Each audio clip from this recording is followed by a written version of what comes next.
Hi అందరికీ. ముందుగా అందరికీ వైకుంఠ ఏకాదశి శుభాకాంక్షలు. ఈ వైకుంఠ ఏకాదశిని ముక్కోటి ఏకాదశి అని కూడా అంటారు. ఈరోజే నారాయణుడు యోగ నిద్రల నుండి బయటకు వచ్చి ప్రజలకు అలాగే దేవతలకు ఉత్తర ద్వార దర్శనం ఇస్తాడనమాట.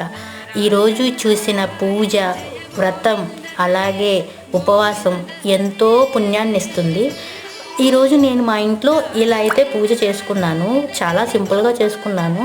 బట్ చాలా డేస్ తర్వాత కాస్త ప్రశాంతంగా అనిపించింది. సో మొత్తం నీట్గా సెట్ చేసుకుని మంచిగా పూజ అయితే చేసుకున్నాను. మీరు కూడా పూజ చేసుకున్నారా? అండ్ ఈరోజు టెంపుల్కి కూడా వెళ్ళారా? మేము కూడా టెంపుల్కి వెళ్ళాము. దాని డీటెయిల్స్ అన్ని నేను నెక్స్ట్ షార్ట్లో అప్లోడ్ చేస్తాను. So wait for part 2. Video నచ్చితే సబ్స్క్రైబ్ చేసుకోండి. బాయ్ అందరికీ.